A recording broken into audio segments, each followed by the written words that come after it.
Senhores telespectadores da UniTV e TV O Fluminense, muito boa tarde. Nesse momento, damos início ao programa Grupo Mônaco de Cultura e Saúde, que vai ao ar, ao vivo, todas as terças-feiras, às 15 horas. Neste primeiro bloco, Bloco de Cultura, temos a honra de receber como convidado o jornalista e escritor Célio Hertal Rocha, importante personalidade do meio cultural e jornalístico em nossa cidade.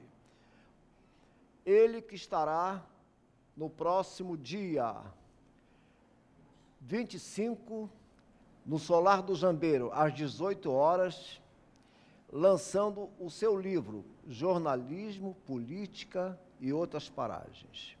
Boa tarde, Célio Hertal Rocha. É uma grande satisfação recebê-lo aqui em nosso programa. Boa tarde, Mônaco. E boa tarde, senhores telespectadores do canal UniTV, da nossa querida Universidade Federal Fluminense, a sempre aplaudida UF, e do canal do Fluminense TV. Você foi exagerado aí dizendo que eu sou jornalista e escritor. Na realidade, eu não sou ainda escritor. Eu sou um veterano jornalista e um jovem escritor, porque tenho 40 anos de jornalismo e é o primeiro livro que escrevo. Verdade. De maneira que eu agradeço, mas... E falando no livro, né, há uma grande expectativa no meio cultural e jornalístico pelo lançamento de seu primeiro livro, que será lançado amanhã, conforme já falei, dia 25, no Solar do Jambeiro, às 18 horas. Eu queria saber, Hertal, quais os temas que são abordados nessa obra? Eu abordo nesse livro, principalmente a minha carreira jornalística, mas há outros temas também que fazem parte do livro. Moro em Niterói há 40 anos e participei de muitos fatos importantes de nossa cidade. Há muito tempo queria escrever um livro, mas não realizei esse sonho porque havia muitos assuntos a serem tratados. Então, agora, aproximando-se o centenário de nascimento do Dr. Alberto Torres, com o qual trabalhei durante 40 anos em O Fluminense, meu amigo, dileto, homem público notável, Alberto Francisco Torres, eu tive a ideia de colocar no livro fatos da vida dele, do seu irmão, governador Paulo Torres, do qual eu fui chefe do serviço de imprensa, quando ele foi governador.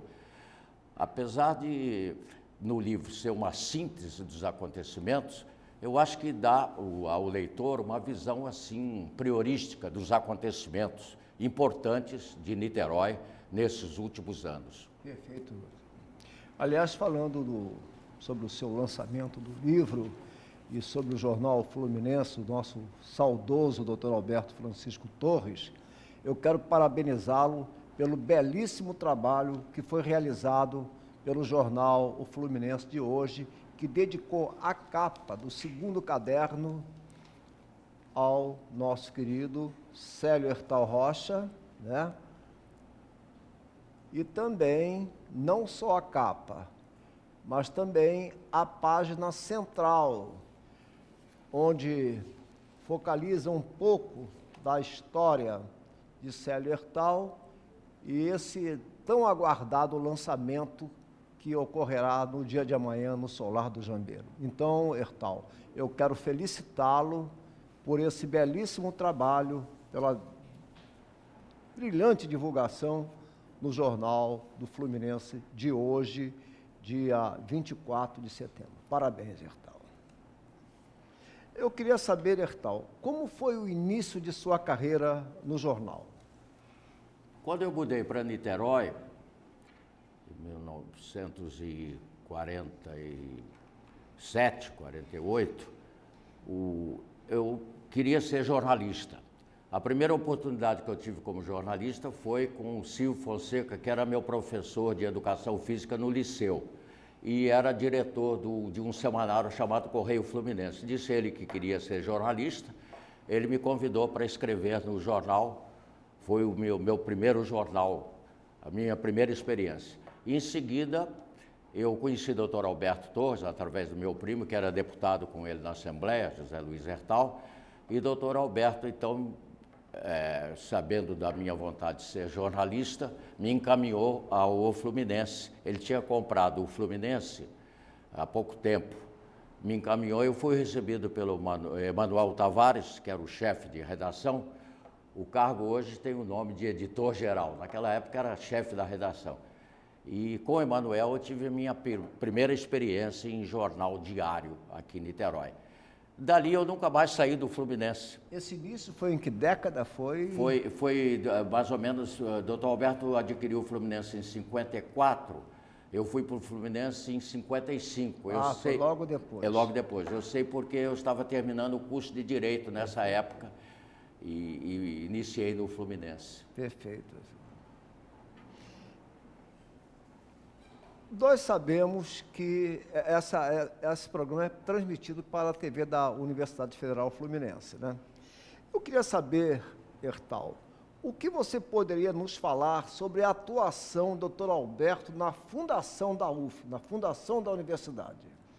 A atuação do Dr. Alberto na fundação da UF, na concretização desse grande sonho dos fluminenses, que era ter a sua universidade, foi magnífica e foi imprescindível.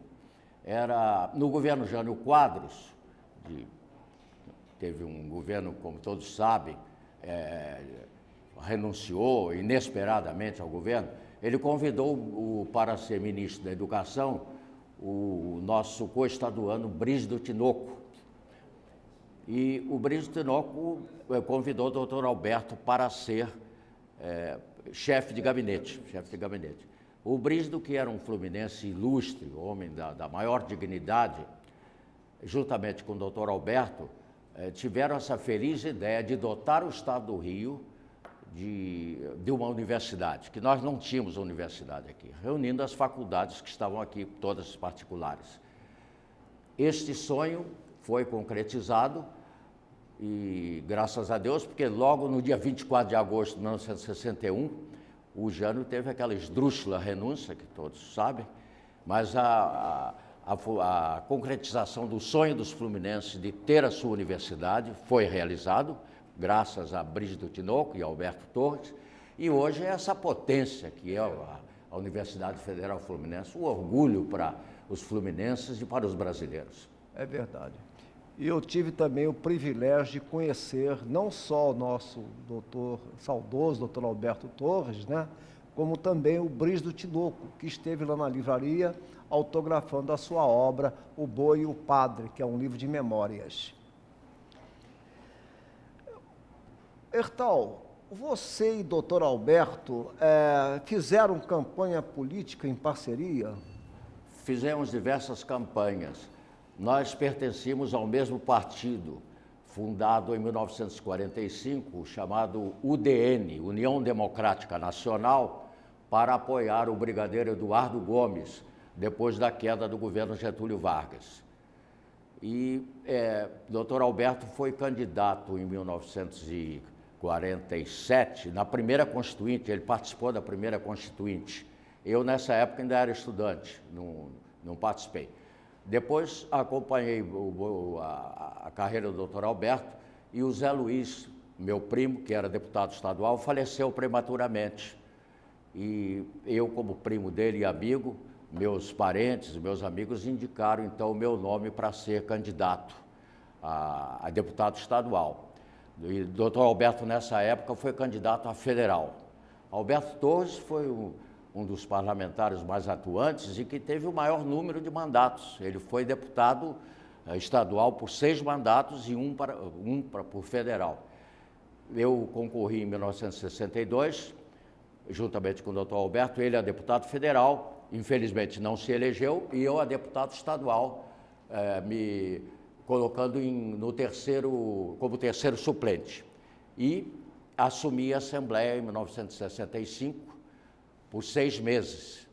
E nesses 6 meses, graças a Deus, eu tive o prazer de fazer uma indicação ao ministro da aviação da época, o ministro Juarez Távora, para a cessão dos prédios da Estrada de Ferro Leopoldina, que estavam desativados, porque o Jânio Quadros extinguiu os ramais ferroviários. Então, a minha indicação era no sentido de que esses prédios fossem doados à prefeitura, porque as prefeituras, na época, não tinham recursos nenhum, só passaram a ter recurso após a Constituição de 88. E o Juarez Távora me indicou que eu procurasse com os prefeitos da região que era da Leopoldina, o presidente da Rede Ferroviária Federal. Nós fomos lá e o presidente da Rede Ferroviária disse, não, eu não dou os prédios às prefeituras, eu vendo pelo preço de mercado. E as prefeituras não puderam comprar na época porque não tinham condições. Mais tarde, parece que se conseguiu, aí já eu não era mais deputado, não pude mais atuar. É verdade. Mas o doutor Alberto teve uma importância muito grande aqui no estado do Rio de Janeiro. No meio cultural, ele presidiu com grande brilhantismo a Academia Fluminense de Letras. Lembro-me também que, na Assembleia, ele publicou um trabalho de discursos, né, sobre Casimiro de Abreu, em defesa de Casimiro de Abreu. Então, sem dúvida alguma, doutor Alberto foi também o meu grande incentivador e é uma figura, uma personalidade que nos deixou e que merece todos os nossos aplausos de pé. Muito bem, concordo plenamente. Ertal, eu gostaria que você nos citasse um fato que o impressionou no governo do irmão do doutor Alberto, governo Paulo Torres. Paulo Torres veio com a Revolução de 64 e ele não assumiu imediatamente o governo, porque era governador o Bagé Silveira, que tensionava ficar no cargo. Inclusive, era secretário de Energia de seu governo, o almirante Heleno Nunes, que era irmão do almirante Adalberto de Barros Nunes, que era um elemento de prol da Revolução. E ele ficou durante um mês no governo, tentando ficar. Faça justiça que o Bagé não era comunista, não era esquerdista, e não há nenhuma acusação, não há nenhuma acusação de desonestidade do seu governo. Mas, no espírito da Revolução, ele não estava dentro daquele espírito. O Paulo Torres assumiu no dia 6 de maio de 1964, e eu sou testemunha ocular desse fato que você pediu para eu citar. No dia 7 de maio, ele foi pessoalmente ao Caio Martins, às 9 horas da manhã, para soltar os presos políticos que estavam lá.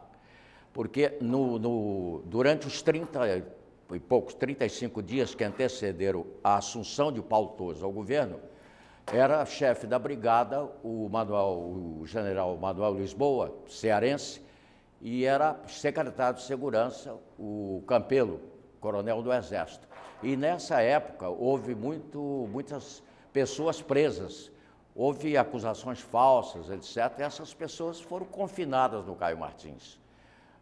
Muitos deles inocentes, e totalmente inocentes, porque foram presos assim por dedurismo, né? Pode-se dizer assim.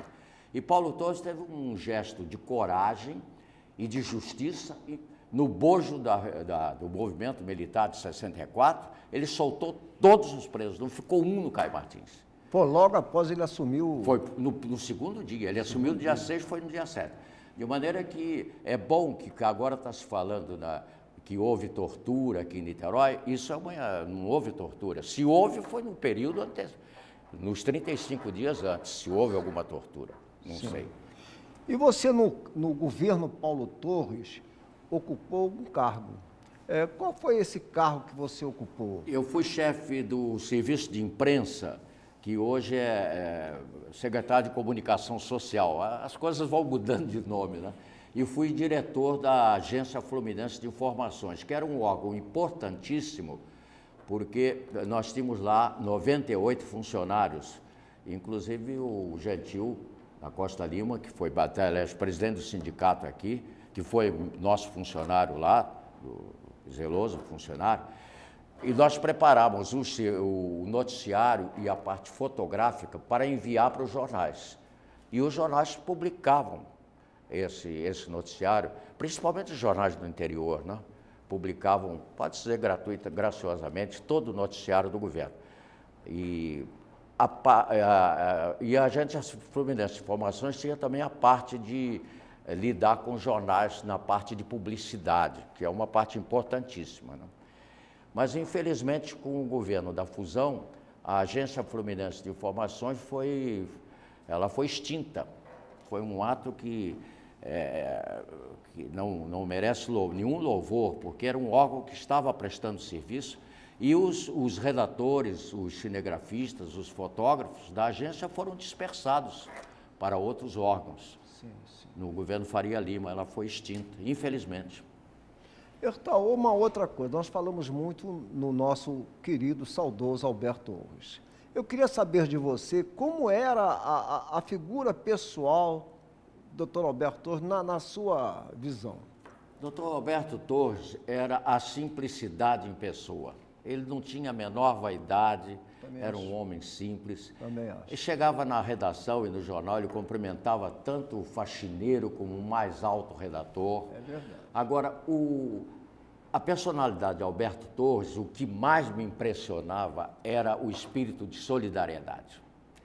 Quando um funcionário do jornal ficasse doente ou tivesse uma dificuldade financeira muito grande, ele sempre socorria.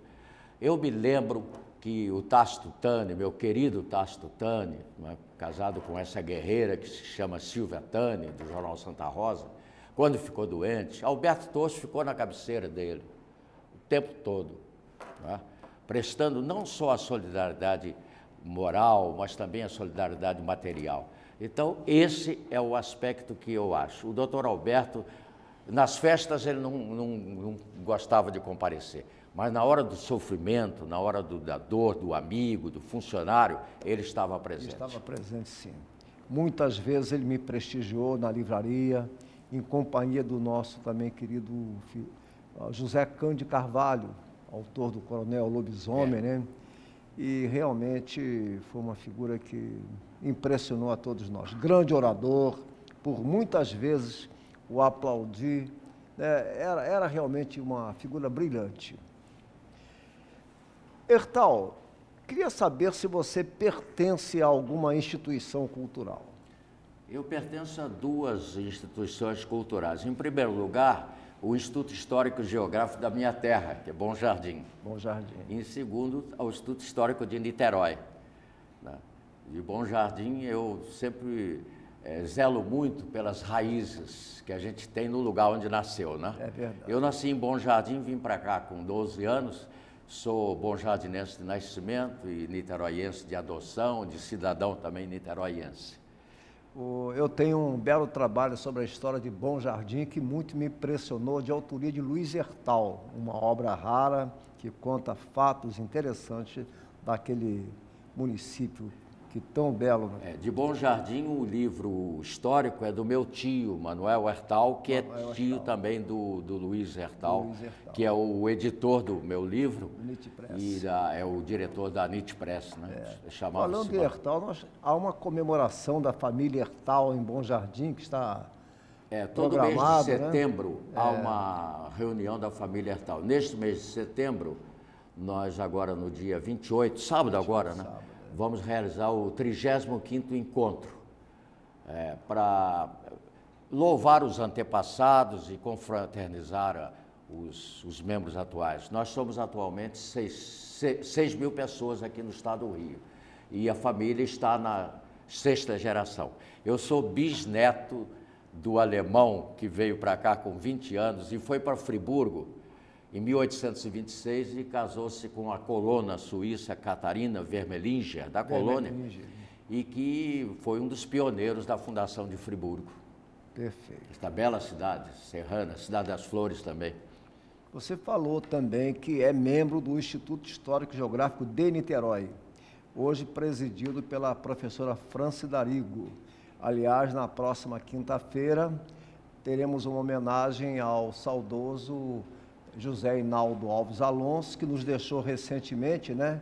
E teremos, então, uma homenagem que será prestado ao nosso saudoso historiador Hinaldo Alonso. Você sonha algum dia ingressar em alguma academia aqui de Niterói, Hertal? Se for convidado, acredito que sim, né? Porque você é merecedor pelo trabalho que você desempenha, né? Você tem uma história Eu frequento muito aqui. a academia niteroiense como assíduo ouvinte, né? Gosto muito Eu ia sempre na administração, na presidência do meu querido amigo, desembargador Jorge Loretti, e agora continuo indo com a Márcia Peçanha, né? Pelo trabalho que você sempre realizou aqui na cidade, no município, eu torço pela seu ingresso um dia numa dessas academias, né? Aliás, Niterói, em termos de academias, é um movimento poderoso aqui na cidade. E eu até gostaria de saber da sua opinião, Hertal, como é que você vê o atual movimento literário aqui em nossa Niterói? Eu acho que o movimento literário em Niterói esteve muito tempo hibernado, né? Agora está em atividade, está intenso, inclusive é o jornal Literato que reúne todas as instituições numa só publicação. É verdade. E que está sendo muito bem aceita pelo público. Infelizmente, as instituições de Niterói ainda não têm sede própria, a não ser a Academia Fluminense de Letras e a Academia Niteroiense de Letras, graças a um comodato feito pelo prefeito da época, o Valdemir Bragança. Isto. Né? Era preciso que as entidades, que os governos não olhassem e dessem sedes próprias às instituições de Niterói para que elas pudessem continuar prestando os serviços que prestam. Eu torço por isso. A Academia Fluminense de Letras deve muito ao ex-governador, na época, Feliciano Sodré, né? E a niteroense, que atualmente está estabelecida por uma concessão da prefeitura, na época o Valdemir de Bragança, não só a Academia Niteroense de Letras, como também o Instituto Histórico e Geográfico de Niterói. É isso mesmo. Eu queria saber de você, Hertal, qual foi, na sua opinião, a importância do grande jornal fluminense para o desenvolvimento aqui do nosso estado do Rio? A importância do grande jornal fluminense no estado do Rio foi imensa, foi das maiores. Porque, na época, 1949, eu ainda não fazia parte do Grande Jornal Fluminense nessa época. João Batista da Costa, que era dos Diários Associados, teve a feliz ideia de fazer um jornal falado para o Estado do Rio, porque não existia jornal falado para o Estado do Rio. Existia o Grande Jornal Tupi, que era nacional, a Globo tinha um jornal também nacional, os jornais não chegavam no interior, televisão não existia, nem se sonhava em televisão, que só veio em 1950, e assim mesmo precariamente. Então o João Batista fez um jornal pela Tamoio. Ele fundou o jornal no dia 21 de abril, que é o dia de Tiradentes, de 1949. É uma data fácil de guardar. Pela Rádio Tamoio, que a onda média da Tamoio não era muito forte, tinha 25 kW, cobria bem parte do estado. Mas a Tamoio tinha duas emissoras de ondas curtas, ZYC8 e ZYC9, que cobriam todo o Brasil. Então, o Grande Jornal Fluminense era ouvido de Paraty a Itaperuna, era ouvido de Macaé a Paraíba do Sul.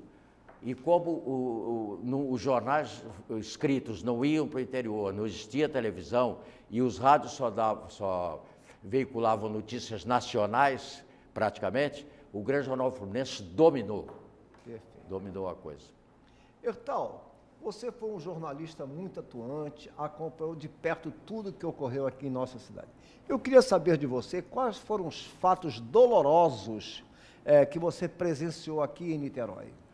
Eu presenciei diversos fatos dolorosos, como também presenciei fatos gloriosos. Mas você perguntou os fatos dolorosos, eu vou me cingir a eles.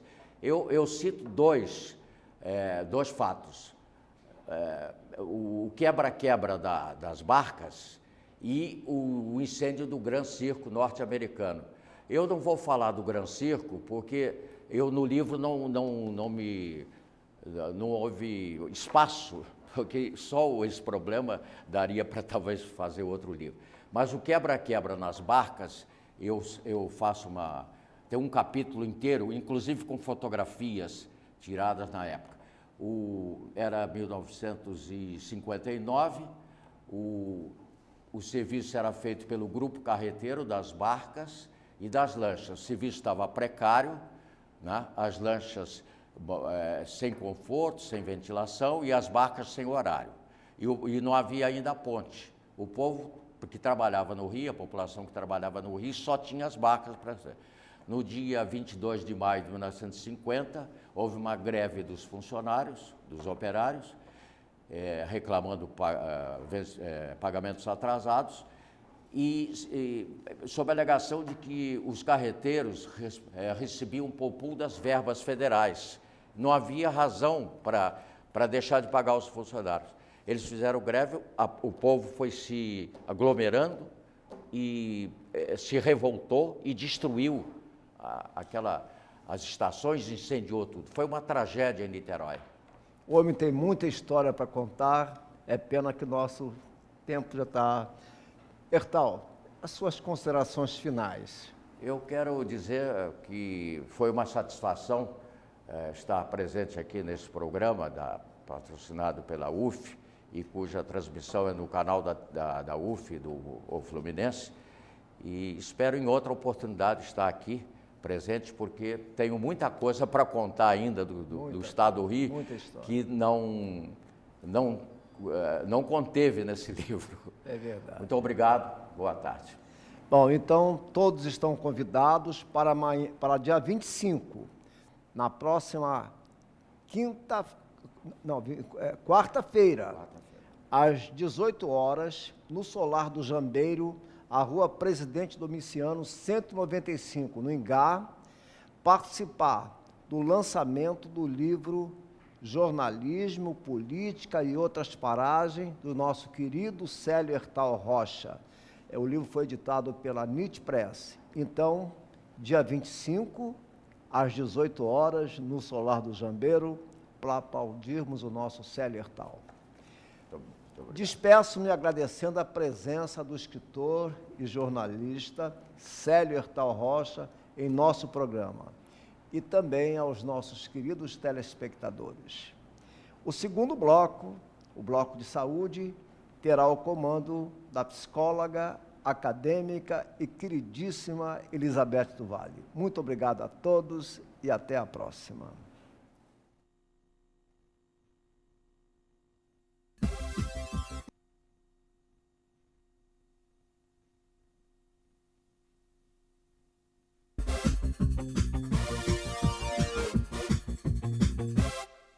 O acolhimento estudantil é um espaço para a diversidade cultural. E na música, os diferentes estilos invadem o palco e garantem a diversão de um público eclético. As apresentações contemplaram o rock, o hip hop, o pop e o samba. O som, às vezes até alto demais, deu o tom da animação. Para o músico convidado Renato Roquetti, tocar para os estudantes e o público jovem é sempre um prazer. Eu adoro tocar para universitários, que é o público mais interessante que existe do mercado mesmo, que eu quero atingir são os universitários. Toda vez que eu vou tocar numa cidade universitária, sempre é maior sucesso o show, sempre tem muito público. E Niterói, Cantareira, não pode ficar longe disso, né? Aqui então é excelente. O bloco Unidos pela Gentileza é um projeto que visa a integração dos alunos da UF. Além, é claro, do ensino da boa música brasileira. Bom, o bloco Unidos pela Gentileza foi uma ideia de um aluno de produção cultural chamado Lucas Garcia. Ele encaminhou esse projeto para o edital da PROAS Produtos Estudantis de 2012. E a ideia era do projeto fazer um projeto que oferecesse oficinas para alunos da universidade, não só da UF, mas universitários de qualquer faculdade do Rio de Janeiro, do estado, né? E para passar essa questão do ensino da música, né? Demorou um pouquinho para a gente conseguir iniciar, né? A gente tem em torno de 5 meses e meio, 6 meses de projeto. E a gente está engateando, começando, né? Esse acolhimento deu para gente mostrar outros ritmos, né? A gente passei por alguns ritmos brasileiros, né? Ciranda, foxé, maculelê, dentre outros ritmos, samba. E agora a gente passeou por outros ritmos também, maracatu. Então a gente está mostrando trabalho aos poucos. Pelo tempo de apresentação, dá pra gente mostrar tudo que a gente quer. A gente tem repertório para tocar um bom tempo. Quem quiser aprender e tocar, tiver tempo, será sempre bem-vindo também.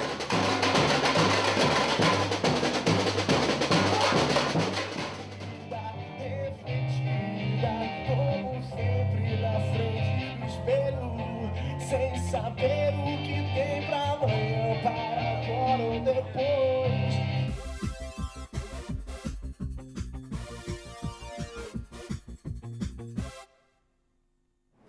Boa tarde para você que nos assiste. Estamos aqui com mais um Bem-Estar e Saúde. E hoje, Elizabeth, aqui na Berlinda, respondendo algumas questões que já nos chegaram há um certo tempo. Eu peço, inclusive, desculpas por ter demorado para enfatizá-las, mas é que, às vezes, a gente entra num sistema aqui de bate-papos com pessoas que convidamos e, às vezes, a coisa se arrasta um pouco, coisas da vida, né? Mas, então, vamos lá. Do que nos chegaram por e-mail, eu tenho aqui. Elizabeth, tenho 45 anos, sou empresária, não tenho filhos e estou com meu companheiro há 8 anos. Ultimamente, tenho sentido dor quando fazemos sexo. Já conversei com meu ginecologista sobre isso e ele me aconselhou a procurar um psicoterapeuta. Segundo ele, no exame ginecológico está tudo em ordem, mas eu tenho me sentido com pouca disposição para as investidas sexuais. Será que isso é psicológico? É difícil. A gente não vai responder assim na bucha, né? Porque pode estar incorrendo num erro, não seria por aí a resposta assim na bucha. Mas, olha só, dor é alguma coisa muito subjetiva, né? Limiar para dor, em cada pessoa, difere. Em cada pessoa, acontece de forma completamente diferente. E tem mais uma coisa, em cada etapa da vida também, a gente se torna, às vezes, mais sensível ou menos sensível a determinadas dores. Creio eu até que, na maioria das pessoas, até tirando pela minha própria experiência, alguns tipos de dores, a gente vai se sensibilizando mais e o limiar da gente vai ficando mais baixo para alguns tipos de dores. Exemplo, vou dar um exemplo característico aqui. Na área da sexualidade, a tendência da mulher, com o tempo e com a idade, é ir, de certa forma, tendo uma lubrificação vaginal um pouco menor, um pouco menos secreção de lubrificação vaginal. Bom, o que acontece com isso? Isso pode originar um pouquinho mais de dificuldade para a relação sexual? Pode causar, talvez, um atrito maior da mucosa da vagina, né, com a penetração, né, com a penetração, a coisa do machucar um pouquinho, do arder um pouco e do acabar doendo. Pode acontecer? Pode acontecer. Então, em primeiro plano, verificar se essa lubrificação vaginal está ocorrendo a contento. Né? Porque é muito difícil que o seu ginecologista possa avaliar isso. Até para quem não está numa faixa etária acima de 40 anos, pode ocorrer essa coisa de, dependendo do parceiro, dependendo da estimulação que é feita, que essa estimulação também é feita não a nível de penetração propriamente, mas a nível clitoriano, né?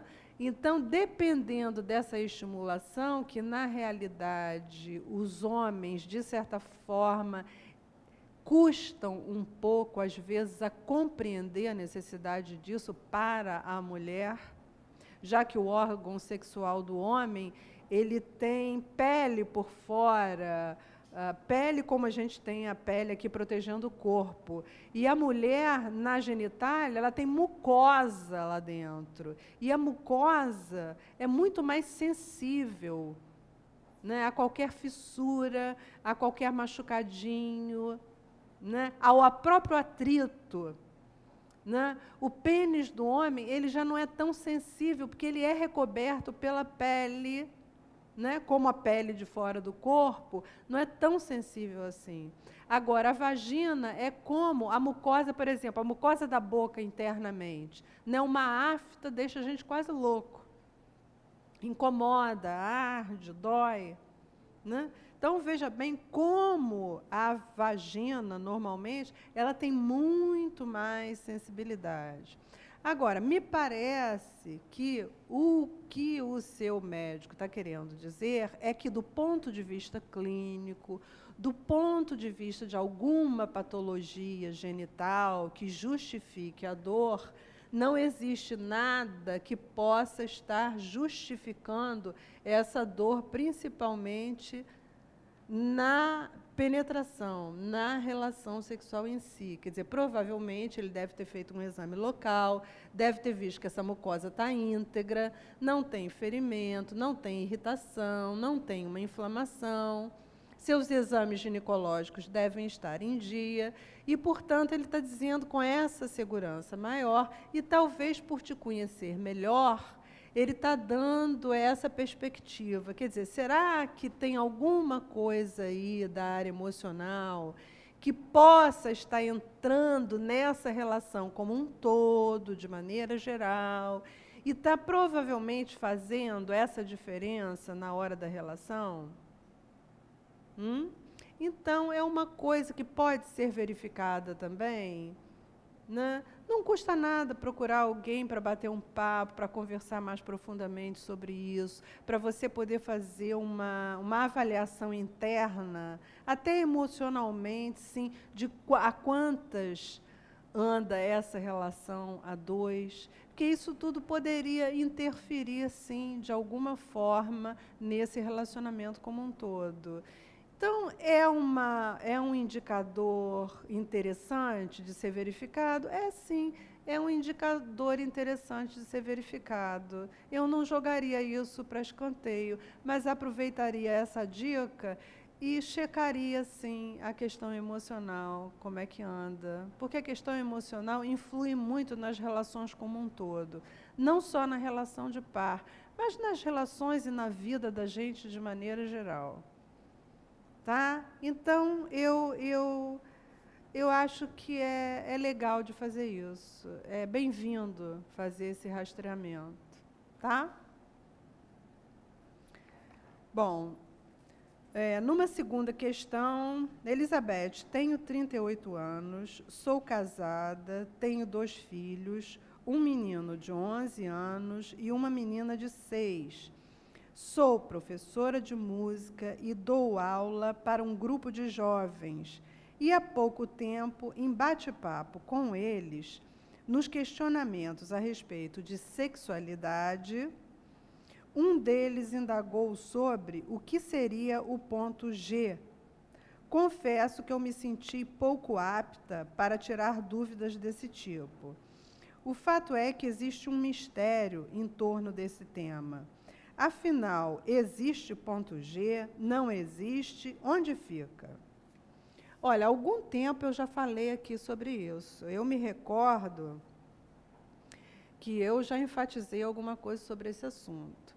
Agora, talvez, acho que talvez não com a disposição que eu tenho agora, quer dizer, à medida que a gente vai caminhando num determinado assunto ou atendendo numa determinada área, e à medida que a experiência da gente vai crescendo nesse atendimento, isso vai contribuindo muito para a gente tirar as nossas próprias conclusões, né?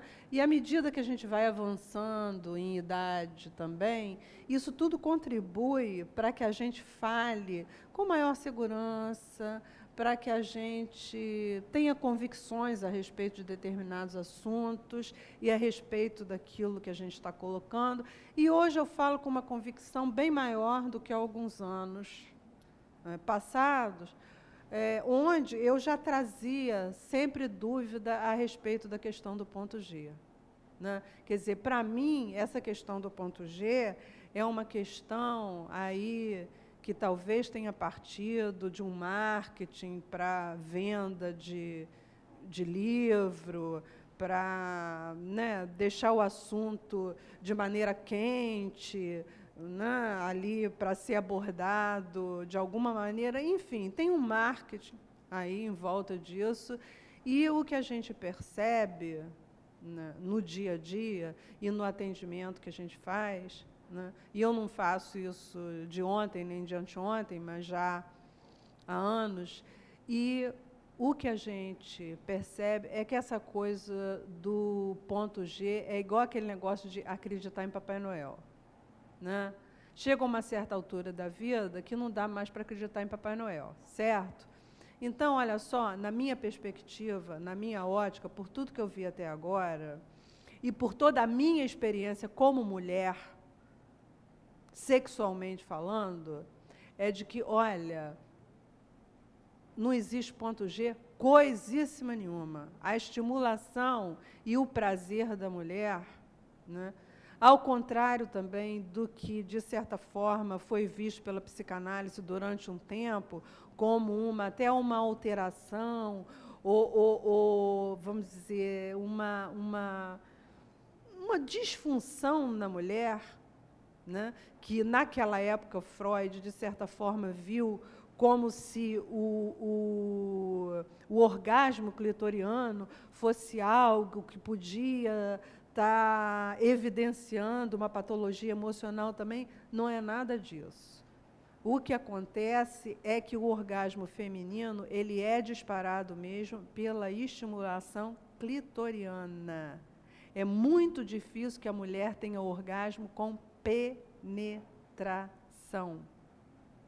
Homens, se liguem nisso, porque às vezes o homem fica inseguro numa relação pelo fato de às vezes ter uma ereção um pouco prejudicada. Se ele tem uma determinada idade, ele fica, ai meu Deus, e se na hora não funcionar? E se acontecer alguma coisa? Até homens mais jovens têm essa coisa de querer mostrar que eu faço, que eu aconteço, né? Outro dia eu estava até brincando com meu neto, engraçado, meu neto tem 13 anos. E agora ele começa a entrar naquela faixa etária do excesso de pudor. E a minha filha estava reclamando que toda vez que vai fazer carinho nele, que quando se aproxima muito para beijar, abraçar e tal, e coisa, que ele começa a sair fora. Começa a sair fora, começa a sair fora. E chegando na casa da minha filha outro dia, eu entro na cozinha e ele estava sentado lanchando. E aí a minha filha começou a conversar comigo. Ah, mamãe, porque ele agora não quer mais o carinho da mãe. Não quer mais, ele está arredio, ele está isso, está aquilo outro. E eu até brinquei com ele, eu achei muito engraçado, porque eu falei, ele está exatamente numa fase em que o menino fica arredio, porque ele começa a ter as ereções, ele começa a ter mais disposição, e nessa época é uma disposição bastante acentuada, e ele fica com certo receio do contato com as mulheres da família, inclusive com a própria mãe, né? Que é fonte de desejo exacerbado da criança pequena. Né? Mas a criança não tem essa consciência. Isso é um processo inconsciente. Né? E quando chega a adolescência, essas coisas inconscientemente começam a ter um peso e a causar uma determinada diferença no comportamento. E eu fiz uma brincadeira muito interessante, dizendo para ele o seguinte, eu falei, vou te dar um beijo. Aí ele, pô, vó, e aí começou a chegar para o lado. Mas eu, muito irreverente, né, com uma abertura muito grande para fazer as minhas brincadeiras com ele, eu falei, espera aí que eu vou sentar no seu colo. Agora você já está muito grande, não dá mais para a vovó te pegar no colo. Então eu vou sentar no seu colo. Chega para lá que eu vou sentar aí no seu colo. E ele ficou roxo. Né? Então, olha só como os meninos, de uma maneira geral, os adolescentes, os jovens, e vamos aqui dizer, gente, eu sei que eu estou cercada por moçoilos, mas vou dizer para vocês, olha, não existe uma dificuldade de vocês de acharem que tem que ter uma performance, tem que ter uma ereção que para vocês seja assim impecável para estar diante da mulher ali, né? Não é isso aí? Não existe uma cobrança assim? É cultural, né? Pois é cultural. Então, se é cultural, a gente pode trabalhar em cima da coisa. Mais um motivo, não é biológico, gente, é cultural. Não, mas é biológico também, sabe por quê? Porque com a idade isso realmente vai ocorrendo, né? Agora, se a gente tem a capacidade de analisar isso e de refletir sobre isso e de saber que a cultura tem um peso muito grande, vamos trabalhar isso de maneira mais harmonizada para não ficar com essa timidez, porque isso é uma timidez, né? Porque se você sabe que você tem condições de ter um relacionamento e de usar de várias estratégias e várias técnicas diferentes para que esse relacionamento ocorra a contento, por que não? Por que não? Né? Então, isso é uma coisa que tem que rolar por terra também. Né? Essa coisa também de viver tomando remédio para ter ereção, de viver, porque. Gente, não é por aí. Uma boa relação, né? E uma relação que dê prazer, ela não está reduzida especificamente à questão da penetração. Então, eu acho que os homens deveriam até se tranquilizarem em relação a isso. Porque isso é uma coisa que traria uma harmonia para a relação muito melhor. Então, não tenham receio disso. Usem a criatividade. Saibam que vocês têm componentes, têm inteligência, têm criatividade suficiente, né, para estimular suas companheiras, sem ficarem com essa preocupação de que a ereção tem que ser nota 1000. Né? Eu, inclusive, mexi com meu neto outro dia e falei com ele, vovó quer saber se você está bem mesmo, hein? Você tá dando para pendurar toalha molhada no seu pinto? Aí ele ficou, tadinho, morreu de vergonha. Né? Mas, às vezes, a gente até tem que falar assim com os adolescentes para quebrar esse tabu, para falar sobre isso de uma forma mais aberta, mais tranquila. Né? Porque uma coisa é o desrespeito, é a promiscuidade, é a utilização de determinados absurdos, de situações que possam lesar uma pessoa, né, na estrutura dela, no emocional dela, na sexualidade dela. E outra coisa é você saber que em relacionamento de par, as coisas, tem que haver uma certa intimidade, as coisas têm que acontecer dentro dessa harmonia da intimidade. E isso é necessário para que a relação e o prazer possam fluir. Né? Agora, vamos separar as coisas, vamos separar o que é promiscuidade daquilo que é saudável, daquilo que é sadio. Né? Por exemplo, uma outra coisa que eu percebo nos jovens, de maneira geral, é que os jovens, às vezes, fazem perguntas em relação à sexualidade. Eu posso me masturbar 6 vezes por dia, 10 vezes por dia?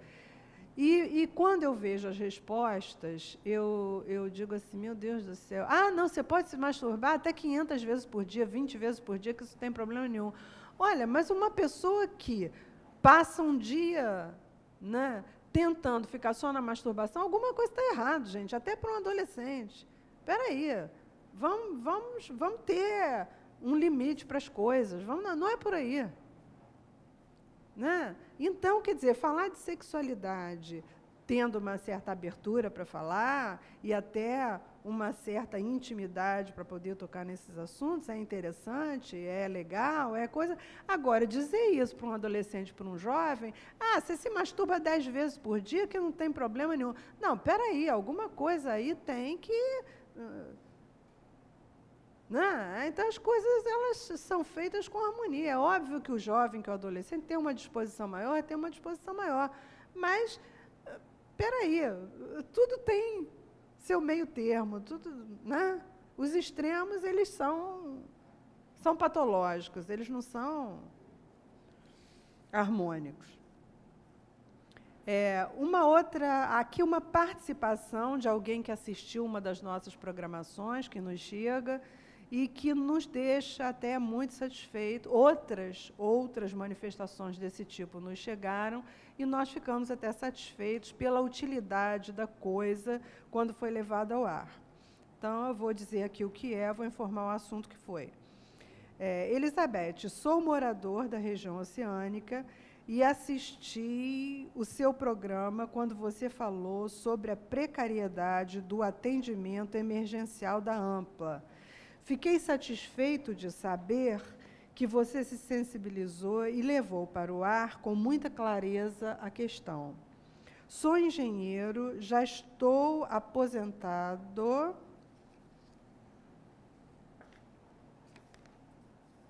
mas ainda faço projetos para a construção civil e gostaria de unir minha voz para engrossar a insatisfação com a Ampla. Eu quero agradecer muito esse e-mail e eu quero informar a esse senhor que nos mandou que eu anotei o contato direitinho, vou fazer o contato e, então, se ele quiser participar conosco dessa movimentação que nós estamos fazendo lá em Itaipu, será muito bem-vindo e eu agradeço muito, inclusive a outras pessoas que nos enviaram e-mails também falando sobre isso, né? Do caos que tem sido a região oceânica, quando venta um pouco mais, quando chove um pouco mais, e não precisa nem chover tanto assim, não. É uma chuvinha leve, causa sérios problemas lá para a gente. E eu fico muito satisfeita da gente poder estar fazendo esta prestação de serviço, de uma maneira de serviço público, na nossa programação.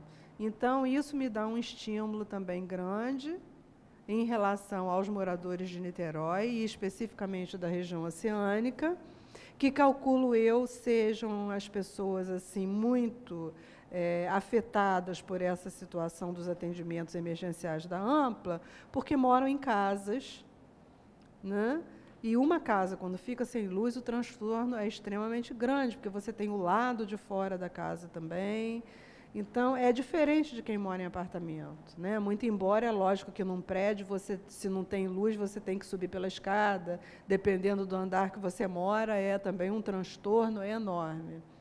Né? Mas parece que isso acontece menos aqui nas regiões aqui de baixo, né, onde existem prédios, até por conta, provavelmente, do tipo de construção vertical, que eu acho que a Ampla tem que dar uma assistência maior, porque se um morador lá do 20º andar tiver que subir de escada, vai ser uma loucura. Né? Quer dizer, quantas famílias não teriam que passar por esse transtorno, e até teriam pessoas que provavelmente não poderiam fazer essa investida, né, de subir tantos andares na escada.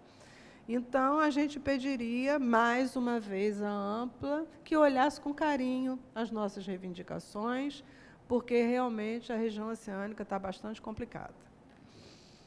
Bom, indo aqui para um outro questionamento, Elizabeth tem um único filho que completou 12 anos no mês de julho. O pai dele faleceu quando ele tinha 4 aninhos. Desde então, eu tenho tentado dar uma de pai. Olha, pai tentando dar uma de mãe e mãe tentando dar uma de pai, é bom saber que a gente não pode fazer tudo ao mesmo tempo e nem pode fazer o papel do outro, a gente só pode fazer o papel da gente. E é muito bom a gente ter essa consciência, porque quando a gente não tem essa consciência, a gente pensa que é possível fazer isso. E no tocante a esse desejo, a essa idealização, de também fazer um pouco o papel de outras pessoas que não o nosso, isso aí causa uma ansiedade muito grande. Né? E, quiçá, cause até transtornos mesmo emocionais. Então, cuidado com isso. Eu estou, bom, continuando aqui, né? Eu estou com 43 anos, trabalho no comércio e minha vida é muito corrida, mas meu filho é muito amado por mim e pelos avós. Porém, agora estou um pouco aflita quando ele rejeita meus beijos e abraços.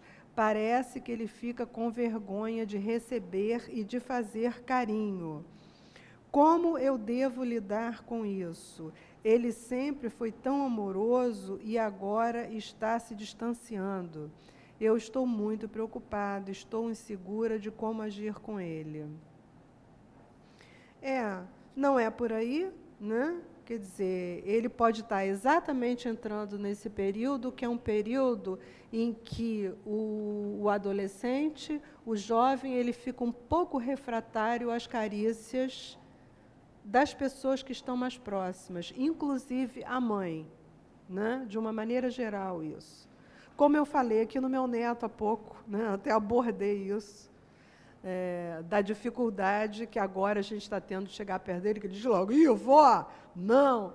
Então, a gente sabe que o adolescente, nessa faixa etária, ele fica mesmo um pouco arredio a essas carícias mais íntimas. Nada de extremas preocupações, né? Não fique insistindo, nem fique com preocupações de que ele está gostando menos ou de que ele estará desgostando. Agora, se prepare emocionalmente, porque nessa fase a gente vai tendo que entrar numa outra postura e, de certa forma, num outro tipo de relacionamento, porque, às vezes, a questão do adolescente em si, ela é tão intensificada, né, que o jovem, ele fica inibido, ele fica, quando ele tem uma ereção, que a mãe está perto, ele fica desesperado, porque ele quer esconder aquilo máximo da família, da mãe, da avó, né? E, às vezes, até do pai, se não tiver um relacionamento bom, né?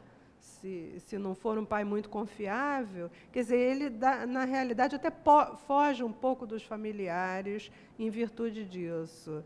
Mas nada que seja preocupante, que não seja contornável, que você, com a sua afetividade, com a sua sensibilidade, não saiba os momentos em que ele não está muito afeito, então dá um descontozinho e tal. Faça umas brincadeiras, descontraia um pouco, fale um pouco na questão da sexualidade de forma mais descontraída, que eu acho que isso cria um ambiente mais propício, né, para se conversar, pelo menos se tentar conversar sobre o assunto. E agora, uma situação surpresa aqui para mim, quando, outro dia, passando aqui pelos nossos corredores aqui da UF, da UniTV, antes de eu entrar para fazer a programação, tem sempre um grupo de jovens da área de comunicação, de jornalismo, de cinema, que fica aqui nos computadores, aqui no nosso corredor de entrada da UniTV. E, surpresa minha, que 2 deles me fizeram 2 questionamentos e que eu falei que responderia no próximo programa, que eu faria respondendo e-mails, eu falei que encaixaria essas questões para respondê-las aqui.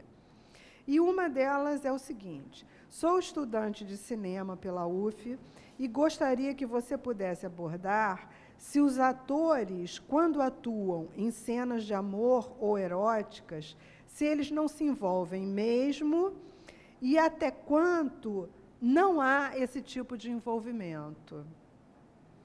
Gente, vamos pensar aqui direitinho.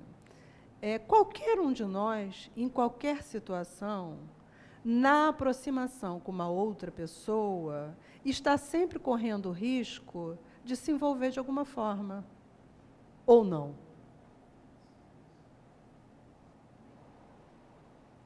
Não? A gente está sempre correndo esse risco, 24 horas por dia. Fazer o quê? Os artistas são diferentes. Eles, numa cena erótica ou num beijo amoroso, não, eu não posso sentir nada porque eu sou artista. Não é por aí. É óbvio que todos nós corremos riscos 24 horas por dia. Nosso tempo esgotou. Infelizmente, a outra questão que eu responderia para outros estudantes da área de comunicação fica para o nosso próximo programa, quando eu estarei aqui, então, retomando esse questionamento. Tá bom? Ó, meu beijo para você e até o próximo programa.